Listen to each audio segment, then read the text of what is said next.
Hi, and thank you all for joining us today. We are broadcasting live on the United Public Radio Network and the UFOParanormal Radio Network, 105.3 on the Gulf Coast and 107.7 FM in New Orleans. Well, hello, everyone. Thank you so very much from the bottom of my heart for joining us today. Welcome to Ethereal Encounters Unveiled. And today we're broadcasting on the United Public Radio Network and the UFOParanormal Radio Network, which is 105.3 on the Gulf Coast and 107.7 FM in beautiful New Orleans, as you just heard, and that bears repeating. Please be sure and give us a thumbs up and subscribe if you're on YouTube to Ethereal Encounters Unveiled today. I would be ever so grateful if you do. We have 2 shows a week, real quick. One is Thursday. Those are our live shows, and they air at 5 p.m. Eastern Standard Time.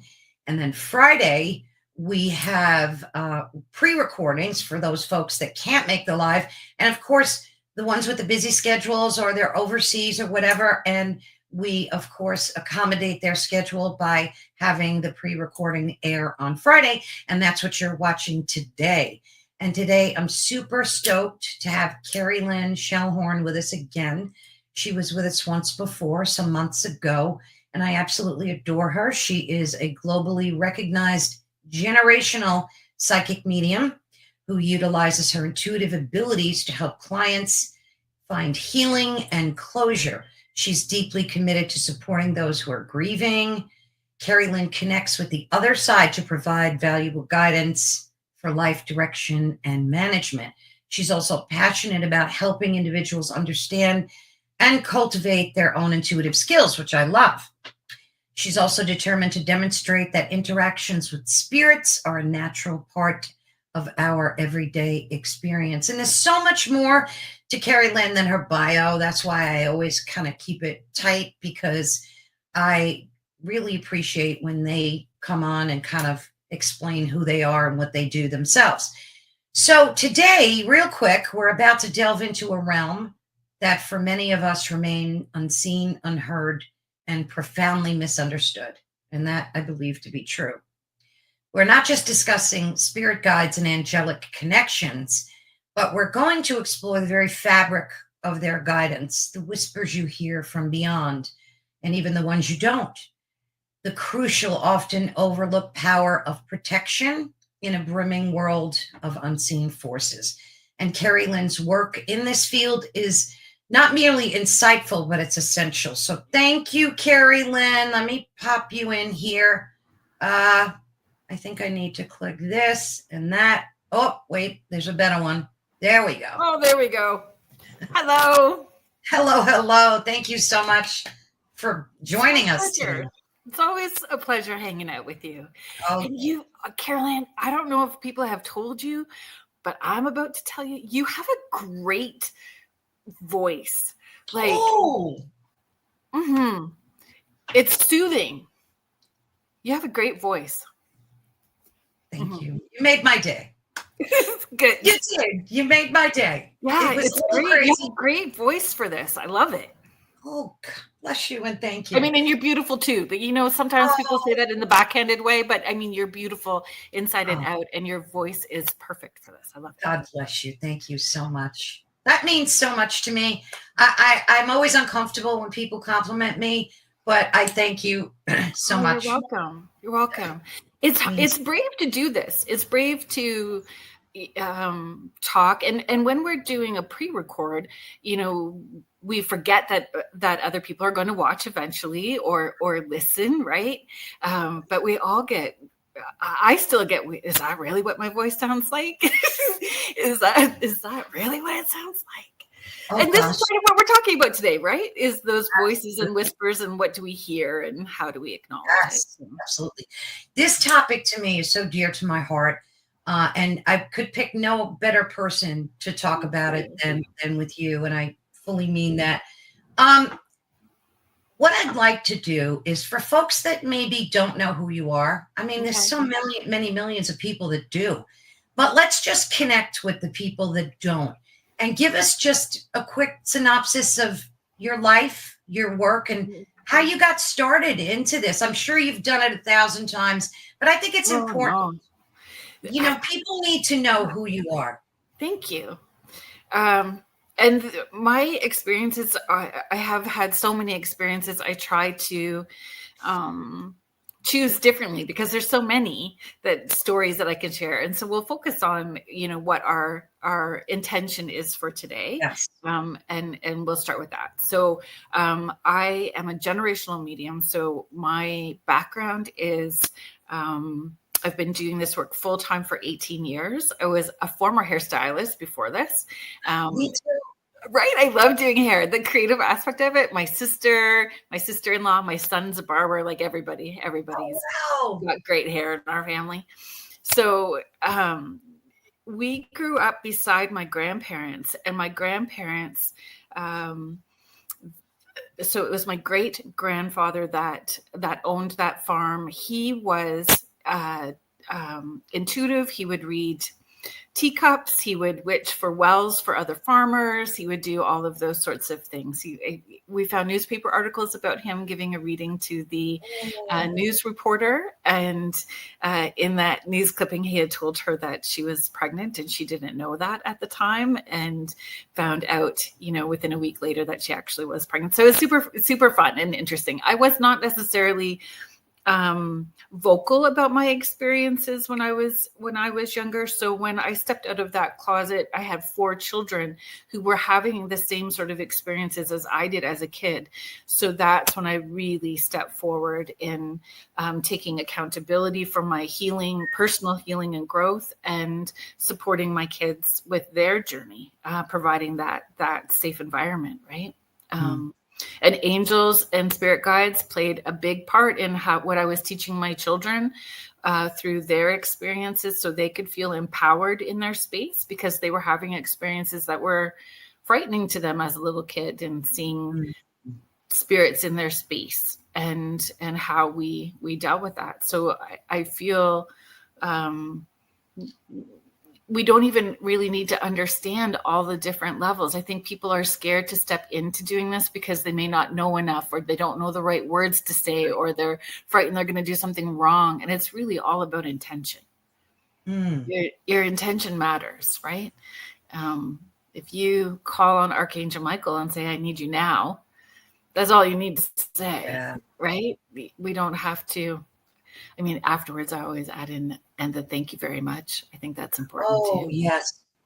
Now you have 4 children. God bless all of them. What was it? Now, you do a lot of work with children, and you've written books, haven't you, about guiding children? I haven't. Should. Workshop. On the to-do list. Right. But I taught, so I had a spiritual parenting radio show. That was the very first podcast that I ever hosted. And that was like 18 years ago. I created affirmation cards for kids. So I had these affirmation cards for kids, and I have a free ebook called Stepping into Your Purposeful Life. And it's free on my website. So you go there, send us an email, and we send you that and a bunch of healing tools. We call it a healing tools package. And that's running across the screen for folks. Kerrilynn Shellhorn, yourname.com. Yep. And so when I started with kids, people were asking me if I had a parenting class for supporting kids, and I would say yes, but I didn't at the time. Actually, I told a wee fib, but I was waiting to see, how much demand, and it happened within a week. I had set it out to the universe, like, if this is what you're wanting me to do, then, bring 10 people to me. And as soon as those 10 come, then I will make it and run with it. And that's what happened. Was within the week I got the 10, and I created this spiritual parenting course. And people don't realize, like, when I'm teaching the parenting course, which I haven't done in a couple of years, to be honest, it's focused on us, our personal awareness, and our kids as our teachers and reminders of what we're needing to have accountability for. So when we are talking or teaching our kids about tapping into their angels for protection or understanding discernment, does this feel like your stuff or stuff in spirit or somebody else around you? It's a reminder for us, a reminder that we need to be doing those things. We need to ask for protection before we leave the house, and creating our safe space in our house and asking our angels to do that. So our kids are our best teachers. And for those who are not parents, for those people who are not parents, from my experience and observation, people who do not have children tend to parent their friend circle. They tend to be the go-to person in their work environment. You are still nurturing. So anybody who's in a caring or nurturing role, can take all these same tools. Oh, I love that. And I didn't see the connection until you mentioned it. But that's so brilliant, because there are so many of us that do that all the time. We're always the one sick person, the nurturing person. So, I've lived my entire life that way, and I could have benefited by that. Goodness. I really liked it a lot. So you're not working with kids right now, but the resources are there if somebody wants. Yeah. Well, I shouldn't say that. I'm not teaching that course right now, but I get emails from people needing support for kids who are having experiences. So then we have a Zoom call or, whatever that is, and determine, what kind of help or support they need, and giving them those tools to work. I've watched many of your videos that are on YouTube where you were kind enough to publish them for folks to see, where you're doing readings for people, you're doing group readings. And I watched them for quite some time, and they're different than a lot of other psychics that I've seen. And I've heard that. Thank you. I think that's a compliment, but thank you. Gosh, it is. And I watched as many as I could, because I noticed the way you, and this is my observation, of course, the way you connect to spirit seems very authentic. Let's just put it that way. Okay. And you can almost see it. Like, as you're pausing and connecting, you can almost see in your eyes the connection. Does that make sense? Yes. That's so funny. Thank you for sharing that with me. I received an email this morning from someone who attended an event that I did last night. And I realized this is going to air on a different day, so people may not know the timeline and all of this. And she had emailed to say, you were amazing last night. You were amazing, and watching you. And can we get tickets for the next event coming up in August? Because that was amazing. And I had emailed her back saying, thank you so much. And that's kind of what she was saying, was watching you do your work. And I go to the car after, and usually I cry on my way home thinking, gosh, I was harsh with them. Or, I wonder if I needed to phrase it different, because it felt, we're our own worst critic. And the Chihuahua brain, especially when I'm overtired, right? And have to clear the energy after an event. But I do feel that there's a shift in it, and people have said that. I don't watch myself, and I've not watched my show. Like, you're probably talking about Extraordinary Connections that I had through the community programming. Yeah. And they've given me a file with all of the shows, and I've never watched them. I've heard that from a lot of people that were on TV. They don't watch themselves, or people that are in movies don't watch the movie. They get cringy about it. But I noticed that. I thought it was so important to tell you, because, I'm watching it, and I'm like, there's something so different about the way Kerrilynn is connecting. And, and I've watched so many different people do that. And I'm not dissing them, and I'm not in any way dissing other psychics. I'm just saying your way, the way that you connect is just fair. I almost felt it through the screen. Yeah. And it was so genuine. sometimes I just close my eyes too. And I did that quite a bit actually last night, because there was this, I don't know what it is, self-consciousness, moving up to the Chihuahua brain, right? And holding my breath. So because I think there was collectively the energy, everybody was holding their breath. They were in anticipation and hoping. And so I just get a little nervous, but I feel like I am as transparent as possible. You guys are all holding your breath and it's stressing me out. I'm going to close my eyes and pretend you're not in the room. And then I just close my eyes and then I do what I need to do. And we start delivering, right? That sounds perfect. Yeah. And when I close my eyes, I still see people where they are, but I see kind of like the outline of their body, and then their people are lit up in their light bodies standing behind them. So that's how I'm viewing the room. And I always ask Archangel Michael to work with me when I'm doing events. So him first, and then my grandma in spirit pops in right behind him, and then away we go. Away you go. Yeah. So usually when you and you know, okay, so my question is this: when you're doing a reading, whether it's in a group or by yourself, the loved one is next to them, right? Where typically, so where do spirit guides come to you to, like their spirit guides? Do you see them at all? Sometimes, not always. I do. Where that plays more of a factor in the way that I work is I have this offering that I do. It's called Monday Messages. So people sign up for the month, and on Mondays they'll get, unless something goes sideways, but usually on Mondays, they get a message. So they get an oracle card reading, a crystal reading, and then a channeled message. And I tell them the channeled message could be from your divine team, mine, or your loved ones in spirit. And a lot of times in those, I get more spirit guides showing up than I do in a personal session. Interesting. Is this on Facebook? Because I notice you do something on Facebook in the morning. What is that? Is that what we're talking about? That's something different. Okay. So in the mornings on social media, on my public page on Facebook, which is Psychic Medium Kerrilynn Shellhorn, and the original Kerrilynn Shellhorn on Instagram, I do this thing called Morning Porch Post. So I sit outside with my coffee.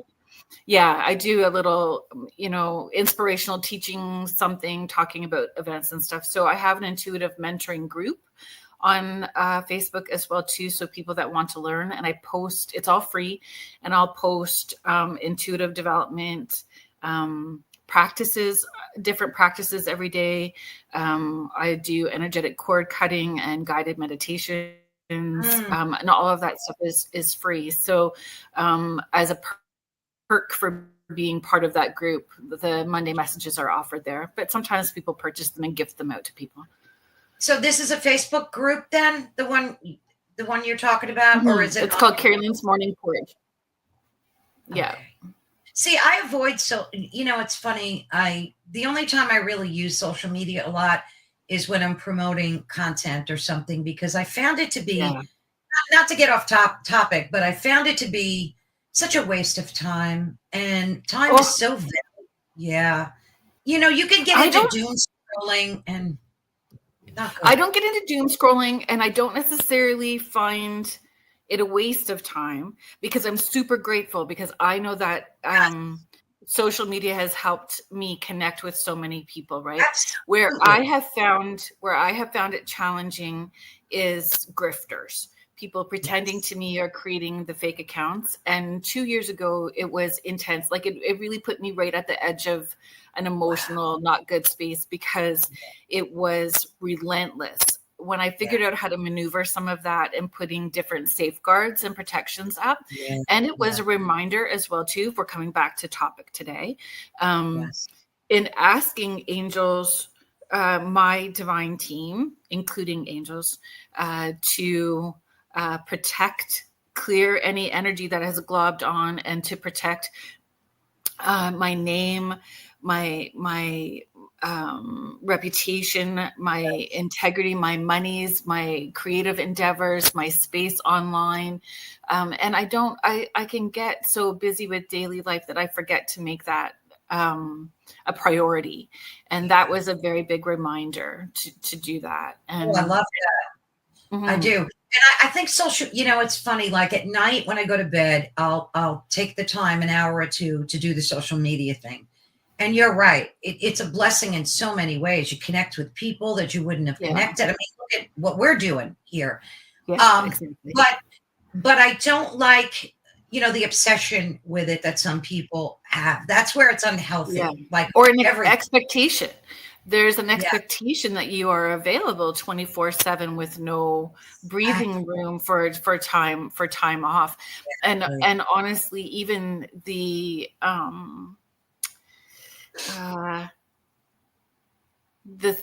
platforms, these platforms also push, like, if you do so many posts a day, you get pushed more. If you get pushed to the news feeds and yes. And do they not feel people work? Like, I'm doing all these other things. I cannot spend this much time on this as well too. And if people are requiring me to do this and not provide this, then they're going to be disappointed. Right. I do not have time. I've often asked my spirit guides to, silly as it might sound, but I've asked them to share, like, I like Instagram, and there's a few people on there that I follow for inspiration, and especially about grief. There's a lot of good content on how to deal with grief, and I kind of get wrapped up in that.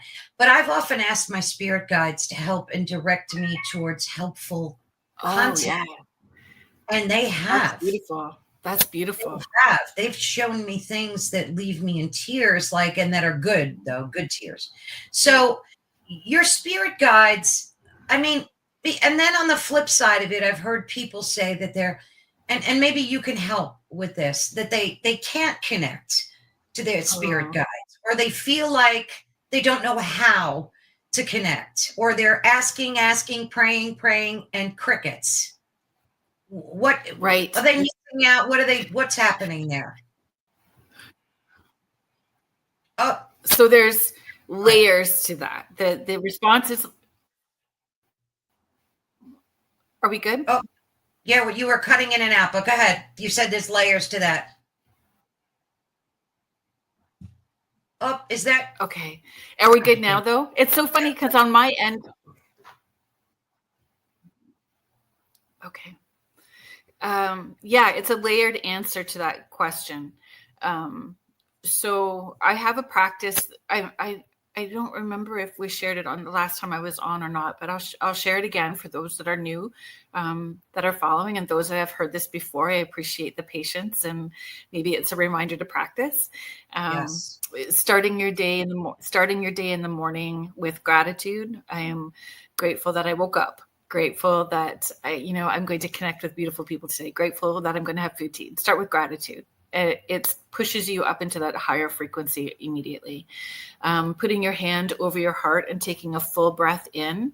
Your hand over your heart helps you stay connected in your heart space and out of where the Chihuahua brain, coulda, shoulda, woulda. I just wanted that answer. I'm making that up. The ego is always the ego's job, and they do it well, is to create confusion, create divide, chaos.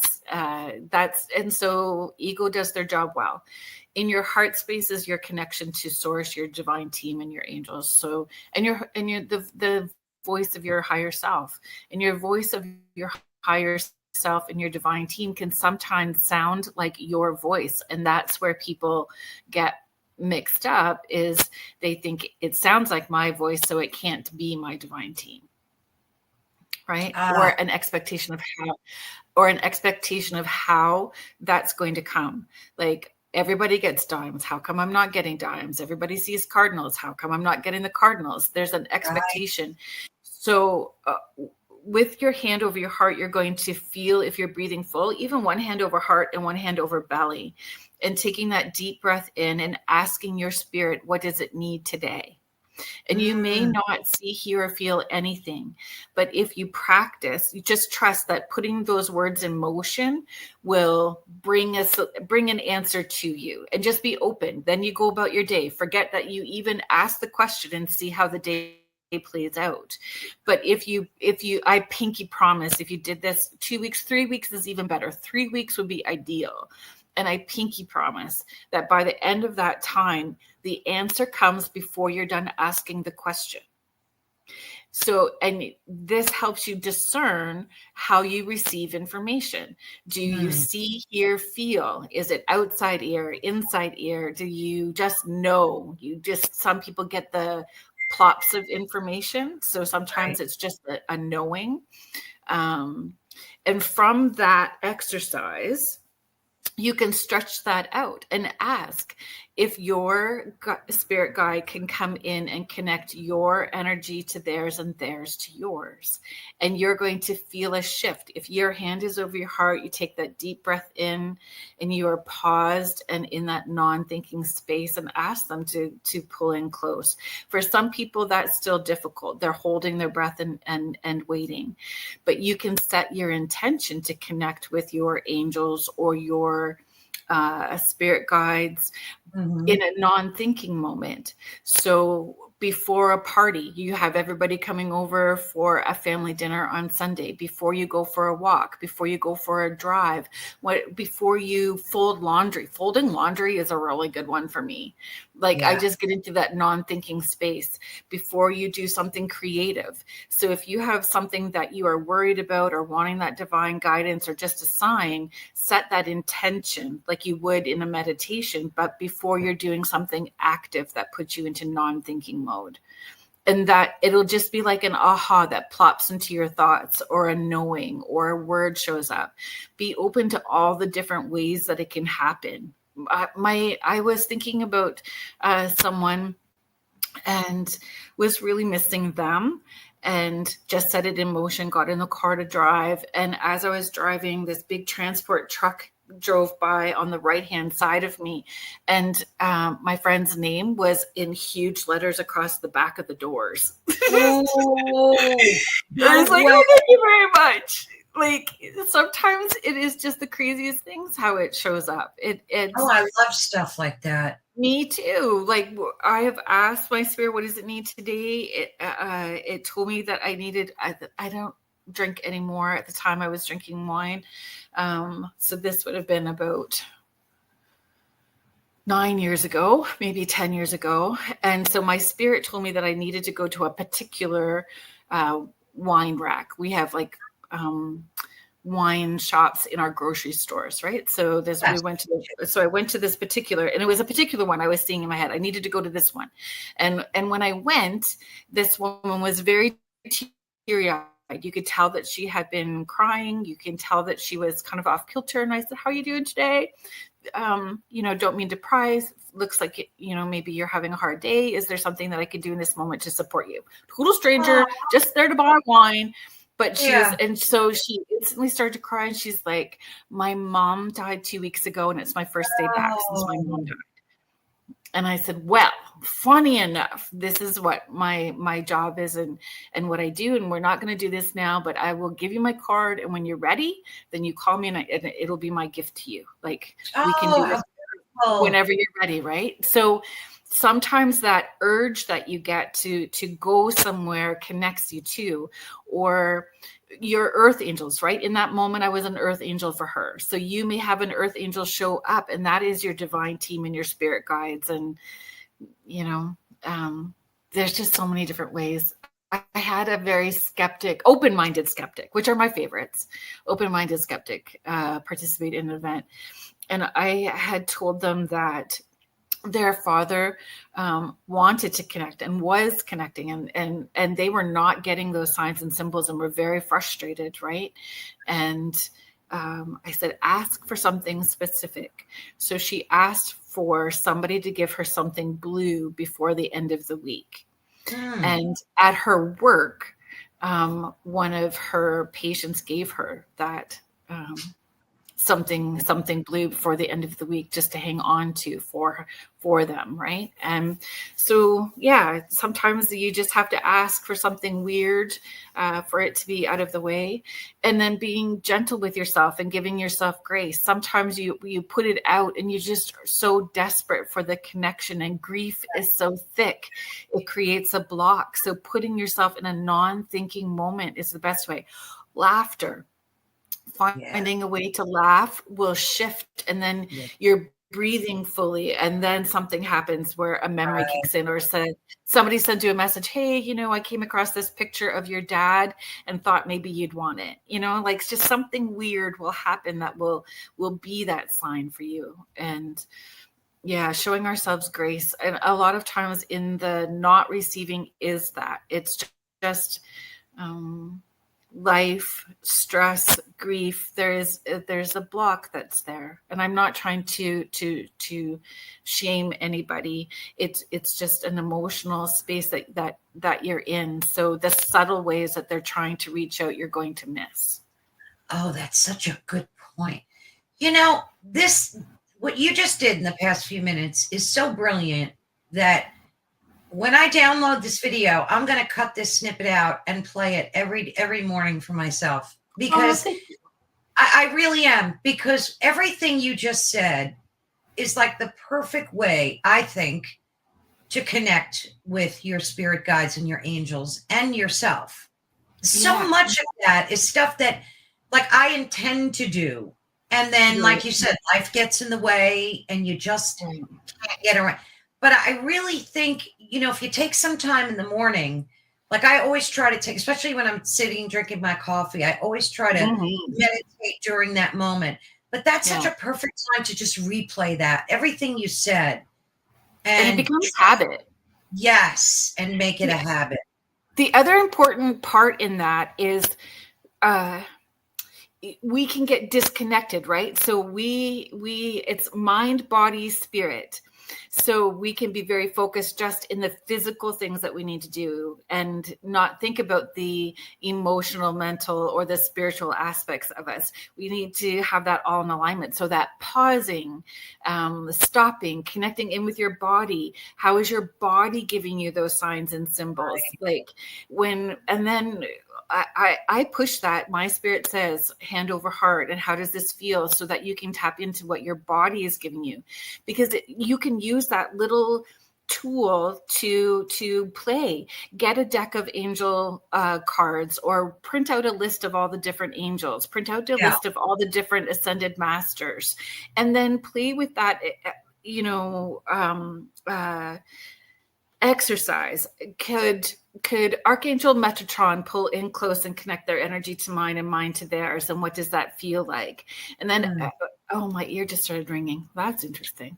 So then we're going to say, and thank you very much. And can you please take a step back? And could Archangel Michael step in close and connect? And each one's going to have a different frequency. So later, the names aren't going to matter so much, because you're going to be able to identify who they are on their frequency.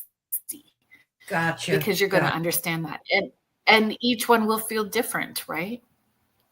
So, for clarification, every human on the planet is assigned spirit guides, correct? We all have them, right? Yes. Okay. Yes. So what's the difference between, like our ancestral guides, archangels, elemental guides? Are these like the angelic ones especially? And you mentioned the Archangel Michael. So is he with everyone all the time, or do we call upon him? Like, how does the whole thing work? From my understanding and experience, available to us at all times, and we need to give permission for them to intervene and connect with us. Okay. So as soon as we put that intention out to work with them and understand them, and there's personal healing and growth as well too, right? People need to understand our ancestors that are crossed over, healing work on the other side inside, or maybe they are not at rest. And so the work that we are doing helps them be at rest so they can be a better ancestor in spirit to us, because we're doing the work to help them heal whatever's unhealed for them on the other side as well too. So there's all of that. How do you think this works? Just in your own, spirit guide way. How do you think this works? So you hear stories about angelic beings or spirit guides that have saved people from getting in car accidents all the time. And you've even seen video. There's even video out there that's amazing, right? I have my own story about that. I literally could feel my car in a snowstorm being pushed back and forth because I was crying because it was late at night. My kids were small. I was driving 9 hours north from where I lived to go home in the winter, and couldn't see. It was close to Sudbury, Ontario. So if people know that geographical area in the winter, it's not always pleasant. But I called out and asked, I need your help now. I need you now. And you could feel it. I don't even know. It felt like being in a bumper car. Like I didn't, it was a Jesus take the wheel. It was a Jesus take a wheel, literally. So yeah, I'm sorry, I interrupted your train of thought, but no, go right ahead. So in the shifting that you felt, do you think that was like a guiding force keeping you out of harm's way? Did you feel that? Yeah. I do. And I feel we have soul contracts that we've agreed to as well too. And experiences that we've agreed to, whether we're teachers, students, putting things in motion in a bigger way. For some people, the experiences that they've signed up for are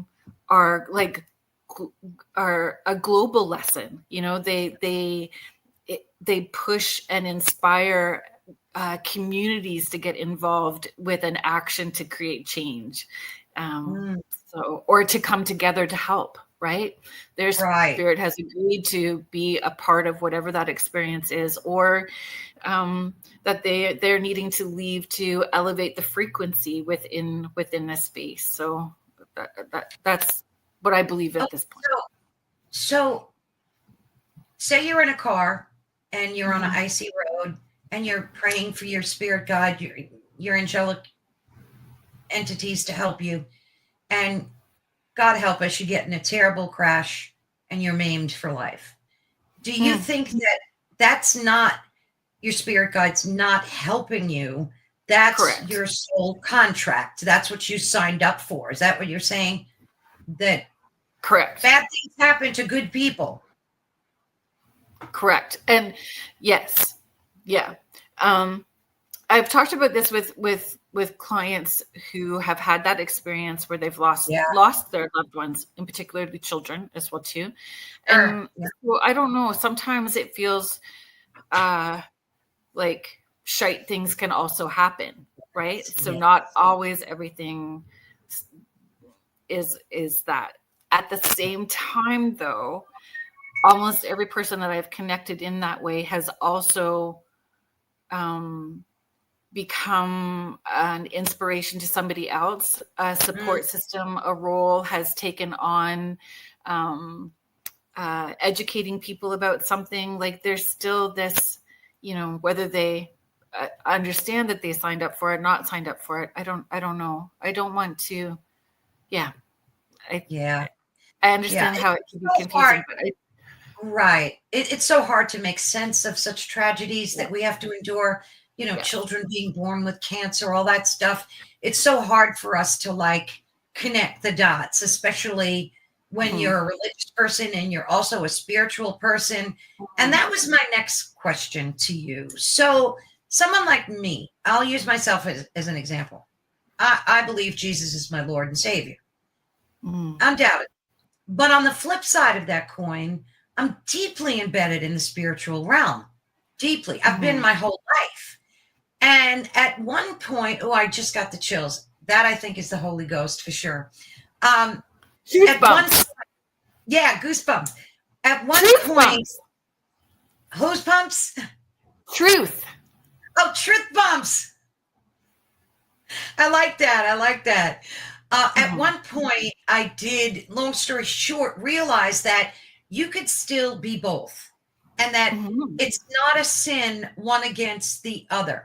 And I think it's so important for folks to hear, like you talk about this, because like at one point I was stuck. I wanted to connect with spirit guides, and I wanted to be that spiritual person that I knew was ingrained in me, but I felt guilty because of my religious beliefs. So give us a that. So how I came to terms with that, because I was personally not raised with religion. Went to the Sunday school where the lovely ladies within the community would teach us, some songs and some stories, and we just did nice things in the community. So it was not connected to a particular faith background or organized faith background. Where I had a different experience was I wanted a baby girl. I know that sounds awful and it sounds so ego driven, but I had boys and I love my boys. I just wanted a girl. Of course. But I had this experience where I would have a baby, lose a baby, have a baby, lose a baby, and then had a number of miscarriages, right? So we were a military family at that point in time, and I was going to church. I went to pray because I just wanted this baby. So my daughter tells everybody that she's the only one that I prayed for. It was like she's the miracle baby, but I mean they're all miracle babies. But of course. My grandmother, I was thinking about this question before the show, actually. I had a great aunt, my maternal grandmother's sister passed away on the church steps. She was so faithful, and that's where she died, was on the church steps. She loved church. She loved being part of a church community. They, as children, went to a German-speaking Lutheran church. So where it shifted for me was looking at those figures, Mother Mary, Jesus, as ascended masters. Yes. And that I was worthy of having relationships with them and understanding I could have those. And I've had powerful experiences with Jesus, powerful experiences with Mother Mary, powerful experiences. And now it's my truth bump moment. And I just felt like it too. And a lot of it was about forgiveness. So forgiving myself and forgiving family and being of service. And that's where I really learned that we are being of service to a higher power. And the more that we are of service and sharing the gift of who we are, the more that we have that experience with them, Jesus and higher power and angels and guides on the other side. And you just have confidence and clarity. And even if your opinion is opposite to what mainstream may be saying, you feel confident and empowered because of your connection to them. Absolutely. That's so well said. And on that being said too, I have had people protest me because they're so against mediums. I've had had a few very bad dates as well too, about that, people showing up to let me know that I am cursed 10 generations back by God for doing this work. I'm not sure why they showed up for that date just to tell me that, but they did. So there's that experience, and I just hold space for them. I just hold space, and I find the humor in it, because from my perspective, I have had Baptist people come through to apologize for preaching that I'm somebody that's talking to demons and spreading that. I've had a Baptist minister come through to apologize. I've had Jehovah's Witnesses come through to apologize to their adult children who were there having a session, and all of them showing me that their heaven space is inclusive. Their heaven space includes everybody of every religion and faith background and color, gender, everybody together, animals. I don't know why some people feel that animals, spirits don't go to heaven. That's shocking to me. Really? Yeah, there's people that think that animals don't have a soul. Oh, good Lord. That's why they beat them and abuse them And that's all right, because there's a place for them too. Yes, there is. Let's chat about that really quick too. I have not seen a separate heaven and hell. What I have seen as hell is of our own doing, the same as our heaven space. So having to watch your life play out and feel the pain that you inflicted. Yes. Word, deed, or action, you create your hell space, and you are having to replay and feel everything that you did. So as much as you do, that's what you're going to experience. I agree with you wholeheartedly. I think it's all a part of Christ consciousness. So like all this good work that you're doing and the work even the network is doing, sharing this information, it's all a part of this higher fifth level, maybe higher consciousness. And I think that as long as your intention, and you talked about intent before, and that word is absolutely perfect, because I think everything in life is about your intention. If you intend to hurt people, that will come back on you. And you'll expect. I've had people that I've interviewed who had profound NDEs, and they said exactly what you just said. That life review at the end, where they're feeling the pain and suffering that they caused others. I'll say that. Yeah, I had no idea the depth of it either until in a session, this father figure came through to show me the things that he had did that were horrifically traumatic and inappropriate to his daughter. And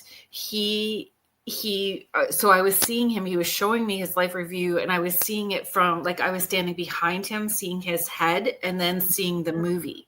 So I understood and could feel all of the things that had happened, and then the result for her in her life afterwards, right? And experiences. But he turned his head to look at me while watching this review, and it was so grotesque and distorted. It was stretched out like the scream mask from those scary movies. Like, it was pain. They literally do feel the pain that they inflicted. It was scary. I slept with the light on for 3 nights after. Oh, I bet you did. It was like, because we're still human too. I'm still having a human experience. So we can clear energy, we can do all of those things, but I still saw and felt that. So needing the time to remove myself from that. So the more those days, but for 3 nights I slept with the lights on after. Yeah. I don't blame you. Blame you. So when did that happen, by the way? Was it a long time ago or more recent? 10. And you see how it still affects you. It's still, it was, but it was, it was so helpful. And again, it was that was humbling. It was a humbling session that person allowed me to hold. They were brave, held that vulnerable space, and that person didn't come through to create more conflict or they came in saying, I need forgiveness. I need permission to forgive myself. I am sorry that this happened to you. I am sorry that this is how your life played out. I am sorry. And to say that, yes, there is a special place that they go to. And yes, we all go to that place, and our experience will be different based on the choices that we make. And then he left, and then the mom came in, and it was a soft landing spot, and there was healing. And so I'm very cognizant that, EMDR, so having some kind of healing modality, talking to a regular, like a therapist, a counselor, all of those things are part of whole healing. I am a sliver of it, in especially those kind of sessions, right? That other supports are also necessary. Yeah. Another thing I think that we should clarify for folks is that if you contact someone's loved one, it doesn't mean they're not at rest. That because some people think that, if you can contact my loved one, that means they didn't go to heaven. That's what I've heard people say.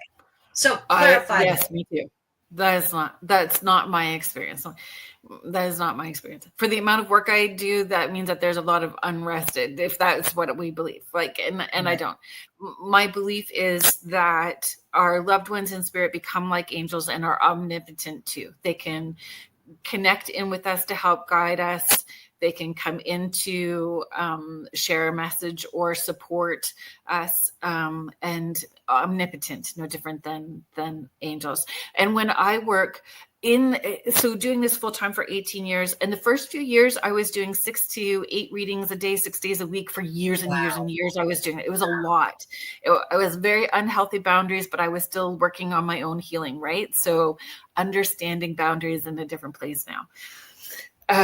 So I would say out of the 18 years that I've been doing this full time, 3 that I can think of off the top of my head quickly, 3 sessions where someone in spirit was not crossed over fully and needing support to be crossed over. And it feels different for me. It feels like slogging through mud, you know, when you've got rubber boots on and you're trying to walk through the mud, and it's that sticky, it's heavy. The messages are harder to hear. It almost sounds like the teacher from Charlie Brown. And so calling in Archangel Michael and other loved ones in spirit to help see what that person is needing. If love can bring that to that person in spirit, or to that spirit, what are they needing to resolve so that they can be more at rest, so they can cross over, and then crossing them over. So I love that. So because I've had other clients, I've had clients come saying that they've been to other people that do what I do and be told that their loved ones weren't crossed over yet. And then they left them there like that. Oh, good Lord. No kidding. Yeah. So instead of trying to help them, so they could be stuck for a multitude of reasons, right? Maybe they need to get a message to someone, or maybe they need you to know something. Maybe they believed they would get stuck, so they created that experience. Oh, scared of what's on the other side, right? My favorite, well, there's a few favorite spirits, but spirits of folks who had like addictions, maybe did some horrible things. Even that dad, like those kind of spirits are my favorite to connect with, because there's so much powerful healing that happens. They show me so much evolvement on the other side. And it's powerful when you're standing in a room full of people, and this person who did those things, who would never have taken accountability while living, comes through to say, hey. And in a public environment too, just so that we're clear too, I tend to write those things down on a piece of paper and pass it to them to read quietly and privately. I don't talk about it out loud. So I ask if it resonates, and then I ask if I have permission to talk about it, because I won't put somebody else's trauma as entertainment in a public environment like that. Oh, that's so beautiful. Being very, very mindful of people's because let's face it. I mean, if somebody, did something horrible to you, you're in a room of 30 people or something, you don't want the whole world to know your pain and suffering. I mean, they have a hard time even talking about it themselves. But I guess they are there for some type of closure, some type of healing, right? Yeah. Folks show up to these events, right? I always find it powerful when they show up in this room saying, hey, this is who I am. This was my role. This is how I died. And this is what I did. Wow. Takes a lot of courage to, for you to deal with that too.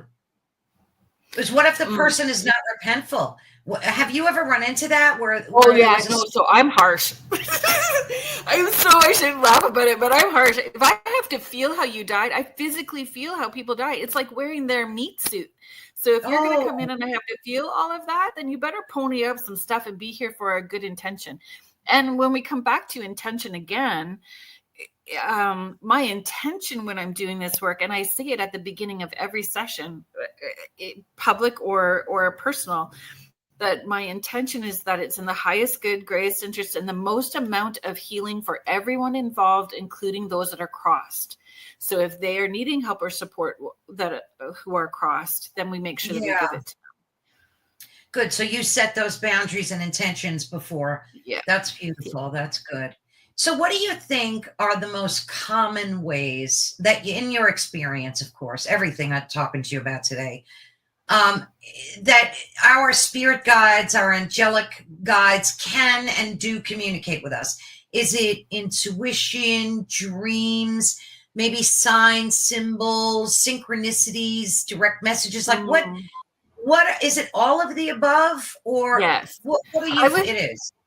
I would say synchronicities happens a lot for people, and we talk about those synchronicities a lot. Angelic numbers, 1111, 222, 334. People talk about those. So I think synchronicities is a big part, and it depends on who we are personally. If we are a music person, you may get a lot of music songs on the radio and music. Yes. Like, I think it depends on our where our intentions are going. You don't have to know who your divine, like, you don't need to know all the different types of angels and stuff like that. How I taught my kids was like, if you are needing support, like something's broke, like, so plumbing's broke. So, okay, any guides or angels that has the information that can help me with or direct me to where I'm needing to go. I am open to receiving, and thank you very much. Nice. And how we phrase it, or everyone uses this one to play with it, to figure out, ask your joy guides or your angels to give you the best parking spot as close to the door, so you can get in as quick as possible with grace and ease, or whatever. And thank you very much. Or asking for, if you're needing support, so you're needing X amount in order to pay your bills and be okay by the end of the month, or something greater, because sometimes we limit ourselves. So asking for the most benevolent outcome, and thank you very much, or this is what I'm needing, or something greater, and thank you very much. And then get out of our way and be as mindful in the moment as possible, because it's in those non-thinking moments that it'll come in. I would say synchronicities is a very big one. Dreams are hard because a lot of people don't dream. Dreams, I think, get frustrating for people, but I would say synchronicities is a big one. Yeah, it is for me too. It is and a lot of intuition, which I always appreciate when I get those moments of clarity and intuition. Yeah. It's a plop, an aha plop of information that just comes out of nowhere. Yes. And that's when you know. And finding your circle of people that will support that. Don't tell somebody, because sometimes if you say it, you claim it, right? If you say it, we tend to believe it more. So, instead of just thinking about it, we'll ruminate, and then we'll gaslight ourselves out of it. We gaslight ourselves out of the experience. So finding somebody who will support you. I had this weird experience. Can I share it with you? Of course. Go right ahead. And that brings more. Like, the more you recognize it and say thank you, the more you get. Okay. Gotcha. So, okay. So when you're having these moments, do you speak them verbally, or do you think them, or both? Because I tend to be a talker. So, like, I'll walk around my house and I'll ask, and I say it out loud, as crazy as I may be here by myself or with my daughter around, and she hears me and she's like, "Were you talking to me?" And I'm like, "No," but so I'm a verbal. I like to say it out loud. Does it matter, or is that insignificant? No, it's all intention. I do both, and I write too. Sometimes that's helpful for people who are really stuck, really. Yeah. Have been waiting a long time. Write a letter specifically to your angels, or specifically to your loved one. If you're not sure what to write, just write it like you would a letter. Like, this is what happened today. This is what I'm worried about. I was really hoping for some advice. And then or if you're not even sure what to write, just keep writing the word love. Love, love, love, love, love, love, love. And you say that enough, it starts to create this static energy, right? Like, it just raises the frequency in the space. Yes, it does. Who was sometimes writing a letter is helpful. Yeah, I always forget his name. The doctor that spoke the words over water. And Emoto? Emoto. Yeah, that's so powerful. And I've heard people do that with numbers. You can do that with numbers too. So, like, I don't know, somebody said that they did this successfully. They took numbers, lottery numbers, and they put them underneath a glass of water. and then they spoke Oh, love, interesting. beautiful words over the water. And they said they hit the lottery. Now, Oh, that's amazing. Yeah, they didn't tell me for how much, but I figured it had to be decent if, and I don't think it was overnight either. I think they consistently did that. So I tell people, if you ask your divine team if it is the right day for you to purchase a lottery ticket, are you buying it out of fear and lack, or are you buying it because it feels in alignment and the right thing for you to do? Because that energy influences the end outcome as well too. And then tap in, is this the right store? Is this the right time? And really start putting it out all the time to how your intuitive voice and your divine team are working with you, and start to see, do you start to lean forward with a yes and back for a no? Do you hear it with your outside ear, inside ear? Do you see a movie playing in your head? You start to understand how you are co-creating with them. Oh, I love that. So you're playing a big role in your own manifestation of that event. Wow. It's funny. I really like that idea, because instead of just impulsively buying a lottery ticket, like every day or so there, I'll go get a ticket and I don't think about it. I just habitually. But I love the idea, like, of asking yourself first. Yeah. Like, am I vibing with this store? Is today a good day? So do you think that's our spirit guides talking through us? Yes. It is. Mm-hmm. Wow, I love that. Mm-hmm. And co-creation. Scratch tickets are fun. I'll get scratch tickets, scratch off tickets for my kids and I, who are all adults, just for fun every once in a while. I don't have any intention other than we're just going to have fun with this today, right? And when those bigger tickets are like 70 million, who doesn't want a piece of 70 million? I had a very trippy experience about 2 months ago with a scratch off. I have to tell you, it tripped me right out. So I went in this store, and you know how they have the rack where you could pick from. So I was like, oh, today I'm going to be brave. I'm going to buy a $10 ticket. It just impulsively, right? So the guy pulled the ticket off, and I'm watching him, and he comes over to me, and the bottom part was ripped. And I heard a voice, loud as could be in my head, saying, don't get that ticket. Don't get that ticket. Don't take that ticket. Don't take it. Take the next one. So I said to him, I felt kind of stupid, but I said, I don't want that ticket. And he looked at me like, why? And I said, well, it's ripped. And he goes, yeah. And I said, give me the next one, please. And thank you. So he pulls the next one out and hands it to me. And I felt like, silly through the whole thing, but I went and scratched it off, and it was $1,000. Wow. See, that's the trust factor. So the next time there's no question about it. Even if everyone else is laughing at you or they're telling you and have a different opinion, you just roll with it, because it's in alignment with you and it feels different. It did. Feels absolutely. Right. It did. And especially when I heard that voice.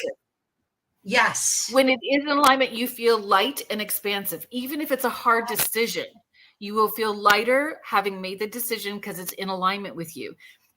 If you are doing something that is against what's in alignment with you, it will feel heavy and go sideways. It won't. You'll feel constricted and bound up. Like it just feels heavy. So when it's in alignment, it'll feel different. And I like paying attention to that. Like that day, I just, when I heard that voice, just don't take that ticket. Don't take it. Amazing. And I knew it wasn't me. You can almost tell when it's your own thoughts and not, right? So these are spirit guides. Yes. It probably sounded like your voice though. Yes.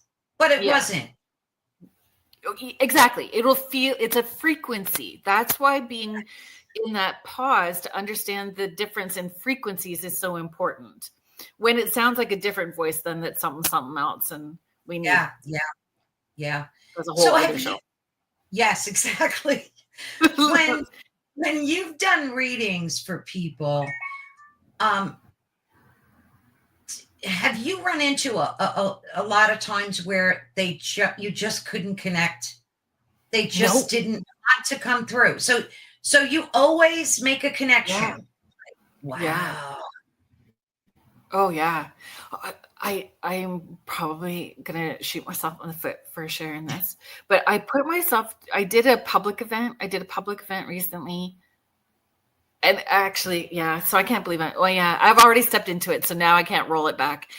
It was a smaller Dining with the Dead event. It was a smaller message gallery event.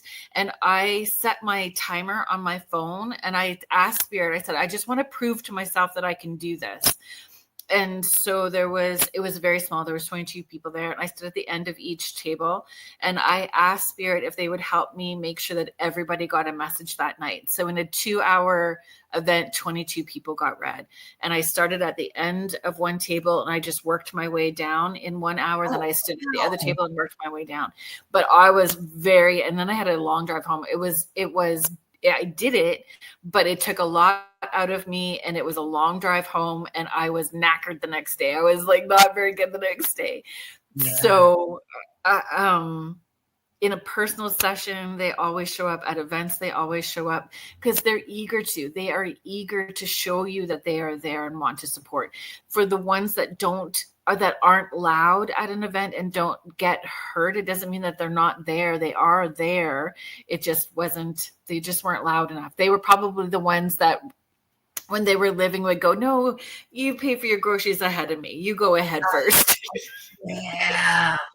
So the personality is still intact then. For sure. Right? Wow. Yeah, for sure. Yeah. Okay, so all right. So they're there, but are they at a higher consciousness level? Yes. There's like no anger. Right. No anger, no hate. It is unconditionally loving and it's expansive. It's yeah. And they're still able to support. So they want us to be as joyful as we can be here. They want to support us and help us so that we can be more of service. They want us to heal so we can be more of service, so we can be connected. Like they want that for us.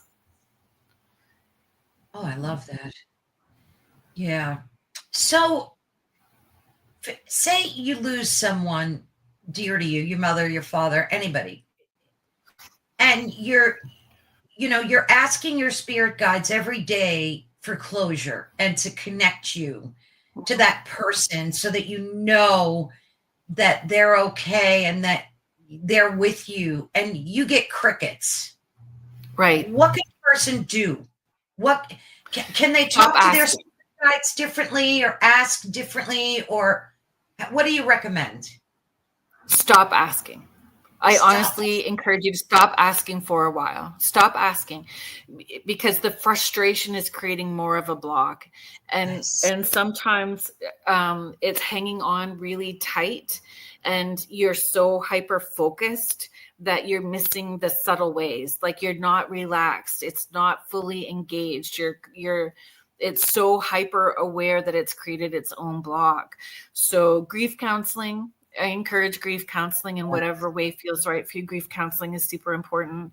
And then doing something that brings you joy, even if it's like throwing pebbles into a lake, just listening to the plop and the ripples, or whatever puts you into a non-thinking space. But give yourself space. Like ask at the beginning of the week and then don't ask again until like the following week. Give yourself room. Asking every day and then getting frustrated just creates more blocks. You could also, I encourage people to set like on Monday when you walk by their photo, go, hey, don't forget, you and me are going to have a date Saturday. And so it's raising that vibration into more of a loving space than fear, right? Like what if they're not good? So don't forget, and you walk by every day. Hey, we're gonna have that date on Saturday. Don't forget. I love that. And then on a Saturday, you do the joyful things, do the things that make you laugh. Try a meditation before bed. Have a bath or a shower if that's more your thing. Relax. Nurture yourself. Be mindful when you are putting your lotion on that you are telling yourself that you love yourself and you are connected to spirit. Set everything in motion with an intention. Have a glass of water by your bed. Water is a conductor, so it's helpful. And set that intention before you go to sleep at night that you would like to connect in a way that you'll see, hear, feel, and remember in the morning. Oh, I love that advice. So, you may have to do that 2 or 3 weeks and then take a week off and then do it again. And it's just like, that story of the person with the lottery ticket underneath the glass. So sometimes it takes a while to build that energy up to something new. So being patient with that, and being patient that spirit on the other side may have a healing and learning journey to try to figure out the best way to connect with you as well too. Oh, that's a good point. When you're giving them the direction on how to do the dance with you, they may be trying all kinds of different ways, but you've not told them it's not working that way.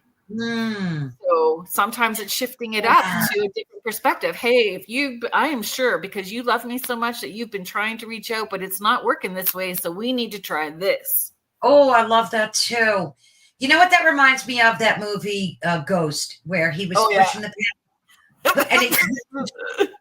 Yes. So good. But he had to use anger. He had to push and shift the perspective and the energy. And once you do, then you get something different. Because if you're doing it continuously that way and it's not working, why keep creating more frustration for yourself and more disconnect? Gosh, that's so fun. When my husband first passed away, he'll be gone almost 4 years now. The first year I spent begging for a sign, and you hit the nail right on the head. I was so wrapped up in looking to connect with him that I blocked it I couldn't dream of him. It was absolute crickets. And then I just let it go. I gave it to God. And then after that, I started dreaming about him, having vivid dreams. And one day when I was walking my dog, and we never see hawks over here. I mean, I'm in the country, but I never see a hawk. And just never noticed them. Millions of other birds, never hawks. One day I was walking Oliver and I was praying and I looked up and there was a big, huge Cooper hawk staring down at me. Kerrilynn, I was breathless. It was staring down at me from the tree. And it was huge. Beautiful. It was huge. And I looked up and said, Joey, I know you sent this bird. Thank you. And I took 2 pictures and went, and it flew away. And I went, but you're right. You're absolutely right. You have to stop wanting it so badly because it does create a blockage. And sometimes changing our words, right? Like I would encourage you to use the word that you had a visitation while you were sleeping.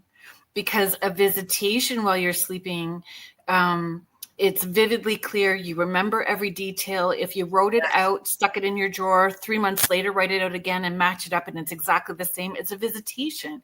A dream we tend to forget by the time we've had our coffee in the morning. If we use the word dream, we can get to that place where we gaslight ourselves again, right? Like, I just really wanted that, or it wasn't really real. So really being mindful that we're choosing words that are in alignment and supporting and validating our experiences. Oh, I love that. So use the word visitation. And, you can kind of tell the difference too. At least I can. Right? Between a there's no confusion. Yeah, it's so interesting. And there's a lot of people, like you said, that are skeptical and don't believe this, but these things are so legit and so real. And I think that so many people get locked up into just closing like I have a friend like that who thinks this is all woo-woo hogwash stuff.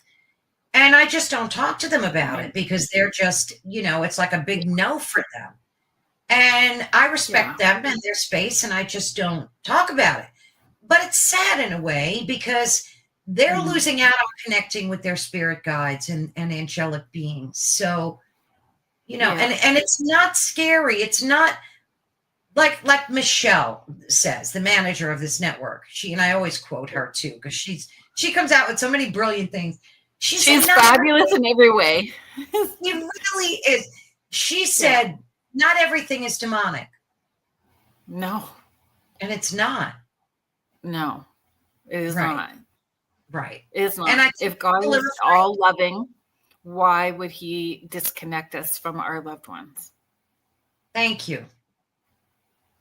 And if God is loving, why would he create me and allow to be this way if it is cursed? I don't know. I just don't buy it. I agree. And that was part of my big turnaround, when I had it years ago, trying to separate or connect religion and spirituality, and realizing that they were really all under the same roof, because God created all this for us. Like in the Bible, it even says, Jesus said, you're the one with the power. You are more powerful than you know. Yeah. And I fully believe that, that we are. And spirituality can have its own, what's the word I want to use? Judgments. Right. Judgy, divisive behaviors as well too. I'm more spiritual than you because I don't eat meat.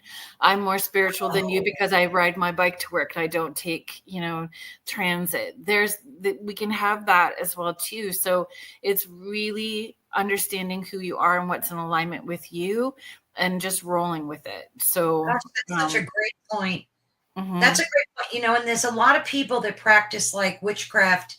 And I used to be very judgy about them too, but I'm not. If that's the road and the path that they choose, then good for them. They're the ones walking it. It doesn't mean it's right for me or you or anybody else, but so there's no judgment. That was one thing that I really learned a while ago. You just let people walk their path, and they have to uncover what's right for them, what's not. Yeah. And I find it's community, right? I don't have a particular faith background, but I love churches. I love being in churches. I love history. I love ritual.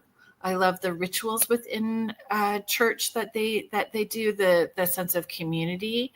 Yes. But I don't have a particular faith background. But then I find the same things within spirituality as well too. The community and different rituals that are so beautiful with intent, like a family altar. Some people have a family altar, but they would never think of calling it an altar.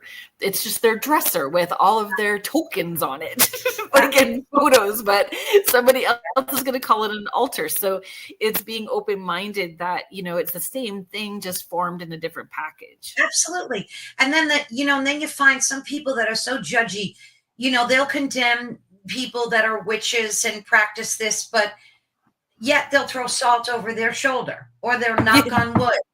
And these are all, just don't judge. That's it. Just don't judge other people for doing what they do. And you spoke about that before, that unfortunately you've had judging people. Yeah. Oh my goodness. Yes. One of my mom's closest friends was the secretary of the Baptist church. She was I loved her and learned so much about her. And when she passed away, she did come through for my mom right away, which was nice. Which was amazing. Which was amazing. The dates, the dating scene is never easy at any age. And then being more in the public eye, doing this job full time, and that makes a whole other layer of stuff. It absolutely the judgy stuff has come through that way as well too. And for my kids, my kids going away for school and who they choose to share, that was hard for them too. My daughter struggled at university letting people know what her mom did, or just didn't talk about it. How old is your youngest?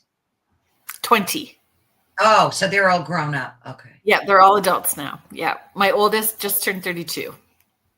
Oh, God bless. You look like you're right? 27. You look No, so young.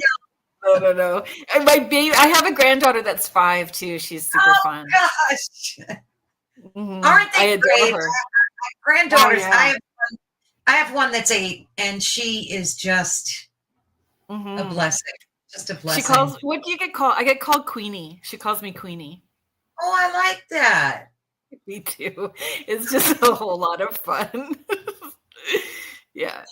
That's Yeah. great. I really like Queenie. No, I had to get Grandma because the other grandma got Nana. So I just get called Grandma. But my granddaughter does call me Pickle every now and then, and I love that. I love that too. I love that too. That's Yeah, we amazing. started just like making fun names for each other, and she'll call me Pickle every now and then. But yeah, they're blessings. Absolutely. Speaking of I have to tell you this. So one day I'm doing a Skype with her, and she starts saying stuff because they moved out of state. So now we have to like fly to see each other and all that stuff. But anyway, she was I think about 6 or 7. And she said to me, someone I'm hearing is trying to tell me to do bad things. And I said, who? And she said, the devil. Now they're a very religious family. So that kind of sketched me out. And I said, did you tell mommy and daddy? And mommy gets too freaked out to hear that kind of stuff. But daddy took care of it because they go to church every Sunday and whatnot. Right. So I don't know, like in children, do you think that maybe she was hearing some negative entity, or like what could that have been? Or was that just imagination? Or all, like us. Yeah. If she, we don't know what influences there were to that too. Did they just hear a story at Sunday school? Was there a movie that was being played that they walked by and heard something, or in a movie scene or a TV show, or not really what the outside factors are? From my experience, those kiddos tend to repeat that more than once if there is something going on. So not to discount it. I tend to believe them to some degree, but asking the questions in a way that's not giving them the answer as well too, right? But there's usually more to it. So if more hasn't happened within that space, then it's probably like a subconscious thing or something, Yeah, she only said it that once. It just came and went. So maybe you're right. She could have just been influenced by something, out there. Mm-hmm. But you're right. I don't think we should discount kids. No, especially if they've not proven themselves to be a liar. Right. Most little kids are not liars. They are so honest, like out of the mouth of babes, right? So it's always that truthful. So if they are having an experience, trusting that they are speaking their truth, and they don't need you to shame them or tell them, discount them or discredit them. It's figuring out what they're needing to be safe in their space. Right. Now, you mentioned your children were all blessed with the same gifts. Did they work in any, like the same arena as you? No. So they just use them in their own personal day-to-day lives then, right? Right. Yeah. Right. I think I had one kiddo on Twitch, used to give card readings, but not wanting to be known for being able to do that for sure. Oh, okay. Mm-hmm. Yeah. Yeah, some they people all have just different paths that they want to take. Yeah. Do you think that when people get their tarot cards read, that spirit guides or angelic beings are coming through the reading, or do you think it's coming from oh, you do? You think it's coming from let me rephrase. Yeah. So I feel again about intention, right? And it depends on how that person is working. So are they pulling up where that information is coming through, like being channeled through, or is it coming from the blending of those two energies? Is it more psychic this way? So I do feel that regardless, spirit guides and angels can play a part in it. It just depends on how that person is working. Yeah, that makes the most sense, I think, too. What advice do you have? Because another thing I've been seeing on the internet, unfortunately, and we all know that there's a lot of tricksters out there and people that are not honest. What advice do you have for folks that want to get their cards read? Well, I say reach out to Kerrilynn only, and Kerrilynn. Well, I don't know about that, but ask people. So referrals are important, but then ask why that person was looking for a reading, because that also matters.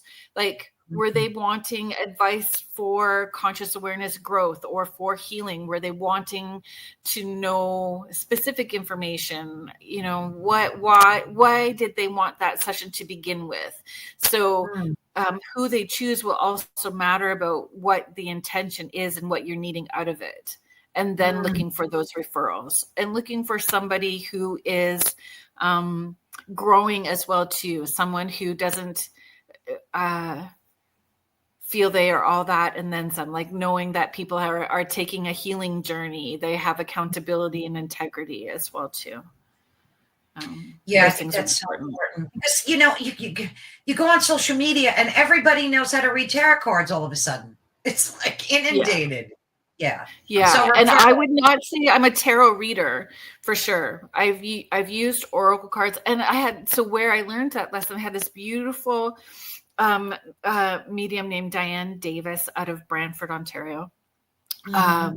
She used to do readings in sand. She would like play sand, a plate with sand, and she would get the person to kind of swipe through it like you would if you were laying at the beach, and to put their handprint on the sand, and then she would read it.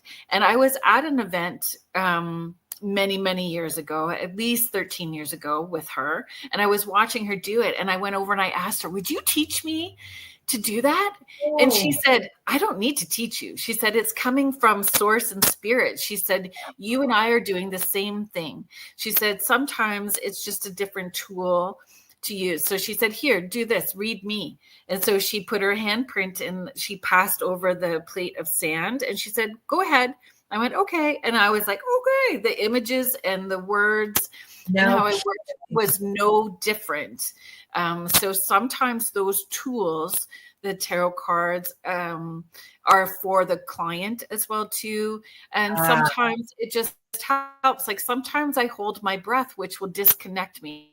If I feel like this feels uncomfortable, or it's triggering something in me where maybe more healing needs to take place. So I'm worried that my stuff is influencing the information that's coming through. I may pull a few cards to make sure that I'm on the right track, but I'm very open about that. I'm feeling a little triggered here. So I'm holding my breath. I'm going to pull a few cards and make sure I'm on the right track. So, going to somebody who's going to be authentic and truthful about their journey, right? Some people are masters at tarot and oracle. Sasha Graham, she's a brilliant teacher. I've had her on Spirit Switchboard before. Sasha Graham has created all kinds of beautiful tarot cards and decks, and she's somebody to learn from as well too. I used to read tarot cards back in my 20s. Just for family and close friends. And I agree, because I always felt that it was for their benefit, the card. And it was, the message was really what was important. And the card's just, like you said, a tool or symbolism for them so that they can connect better, I guess. Because some people use stones too, right? Yes, Don't they chicken bones. Rocks? Yeah, chicken bones. Runes. Little trinkets. Right? You can create your own divination tools depending on what your cultural background is and what your heritage is and what you're connected to around you, and connecting to the nature around you and creating those tools. I feel I would like to, my next personal step would be tea leaf readings, because that's what my great grandfather used to do, and I've never tried, so I'm not worried about doing it, but understanding the signs and symbols, and would he come through to help guide me, and are there signs and symbols that he had that are different from the regular ones that people would have? I don't know. I that's the journey that I would like to do next. Yeah, I was just going to ask you, what are you working on right now, or is your life just so busy with touring and doing your sessions that you're doing? Like, what do you have projected, for the next year for Kerrilynn? Like, what's happening? So sessions, individual personal sessions are booking in March of 2026, February 2026 right now. So I'm very humbled about that. I did some switching around on how I wanted to do my time, right? So I'm doing the public events as much as possible. I'm trying to, or what I would like is the theater events to grow. So I do have some new theater events that I'll be doing. The Paracon in Thunder Bay in October. So the Lake Superior Paracon I'll be speaking at again this year. It's a lot of fun. There's a lot of wonderful people that are going to be presenters and speakers there. And then personally, not necessarily professionally, but our personal stuff does influence our professional as well too. I would like to learn or start doing more educating myself about tea leaf readings and art. I've been doing a lot of art. It's always been a passion from the time I was very little, and like light language. Like drawings and painting. Yeah. So light language has been something that has started coming to the surface for me as well too. So I would like to see how that influences that sort of channeling of light language through art. Is I think the whole project. Light language thing is so interesting. I had two people speak to me in light language. Wow. Yeah, two different people, and they were both so very different. It almost reminded me. Oh, got the chills. It almost reminded me of tongues. Yes. Like, right. So. Have you ever had the opportunity to speak in light language yet, or is this a learning thing for you? So I did this really interesting Life Between Lives regression session with Marilyn Kaufman. She's been a guest on twice on Spirit Switchboard. And in that, she thought for sure I was going to. I know that I was like, in that session, but the light language came up. So the guide came up and told me their name connected to the light language. And the light language was like, it looked like it looked like tattoos on my body that were coming to the surface. Oh, it was like really, sigils? Like sigils? Yeah. And I love sigils and I use sigils a lot. So they came to the surface and I could feel it. I was like, oh my gosh, stuff is happening on my arms. And then all this light language that I was seeing and hearing started to happen. So I do know that's something that is opening up for me next as well too. And what I'm meant to do with it, I don't know. I'm trying to just roll with it as it's happening and see where we go with it.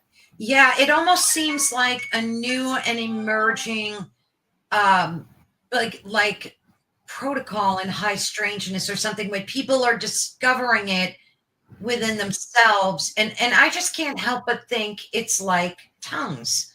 It sounds like when folks are at church and speaking in tongues. Well, not necessarily at church, you can speak in tongues anywhere, obviously, but that's what it reminds me of. And that people are just discovering this, like you said, that they have the ability to do this. Right. I would not have chose this on purpose. I did not seek that out at all. It's hard enough, sometimes fitting into a normie world with this, doing what I do. That part feels like it's next level. And I've always kind of pushed against trance channeling, anything like that was a little more, but the trance channeling has happened as well too. So I don't know. We're just gonna keep rolling and see what happens. But I think part. Yeah, it was weird. Have you ever had anybody speak to you in light language? Yeah, isn't it kind of like at first you're like, WTF, right? You're like, what? And then all of a sudden it's, I just kind of tried to zone into it, and the person was so like, there's intention behind it too. It's just it is Yeah. different. That's the word, I So guess. in this session, the light language, I understood what was being said, even though it was light language. So I was understanding what these messages were. So I don't know. I was still, and I did this session a month ago. I did this session, it could be a little more than a month ago, but it took me a long time to process all of that.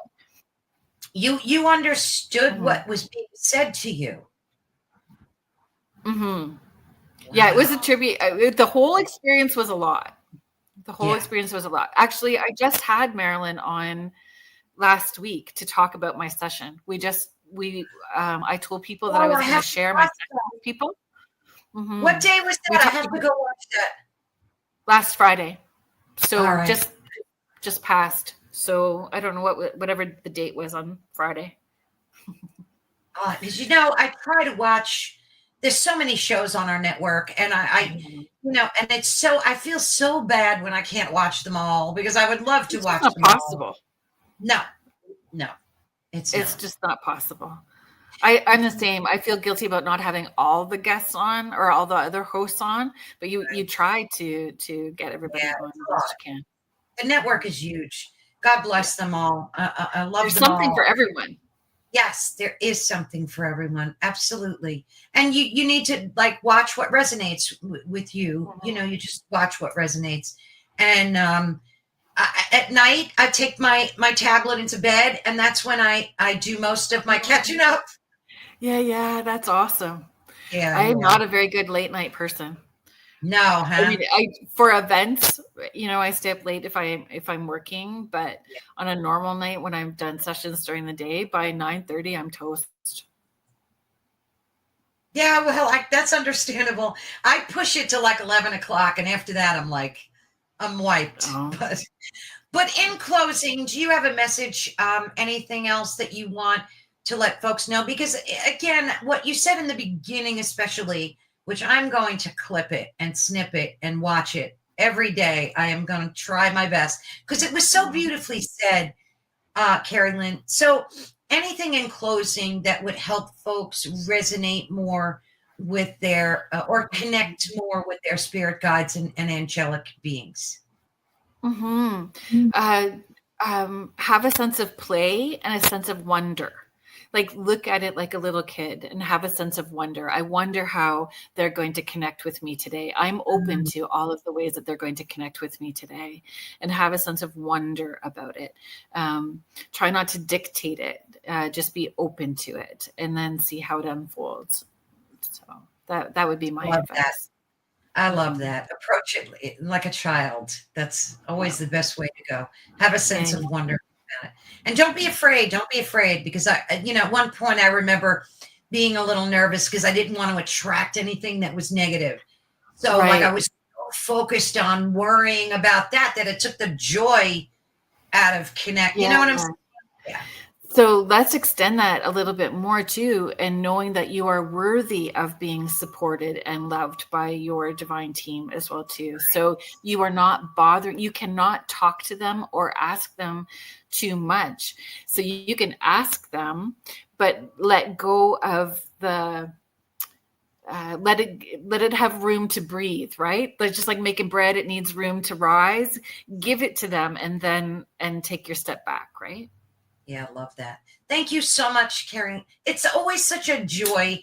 I could talk to you for another hour, and I know you have such a busy schedule, and especially this time of year. And God bless you, your family, your travels. And thank you so much for sharing all of your knowledge with us. It's truly a blessing, and I'm so grateful for it. Well, thank you. I appreciate you and the space and your listeners. And thank you for giving me the opportunity to connect. Absolutely. And when things quiet down for you, I definitely want to have you on for a live one night. Oh, I would love that. That'll be a blast. Okay. Yeah. Take care. Much love. Bye. Bye-bye. Oh, it's so wonderful connecting with her. Kerrilynn is truly a joy. And this was such a powerful discussion. So you've not only demystified the world of spirit guides, she's helped us to do that, and angels, of course. But she's also, oh, got the chills again. She's also empowered us with crucial tools for spiritual protection, connection, all of these things. And the insights that she brought today are invaluable for anyone looking to deepen their connection and walk in the path with greater confidence and safety, and knowing that you can connect, that your loved ones want to connect with you, that they're there for you, and not to push it. Don't be pushy about it, but rather, as Kerrilynn said, connect as a child. Think of that. Think of being a child and connecting with pure truth and love. And again, I thank all of you so much for watching today. And again, you've been listening to Ethereal Encounters Unveiled on United Public Radio Network and the UFO Paranormal Radio Network, which is 105.3 and 107.7 FM in New Orleans. Please make sure that you connect with all of our other hosts. As Kerrilynn said, there's something for everyone. And the topics can range from ancient history, ufology, the paranormal, any level of high strangeness, extraterrestrial theories, conspiracy theories, cryptozoology, you name it, you will find it on this network. So I thank you all again so very much from my core. God bless you all. Take care. See you all soon. Bye-bye.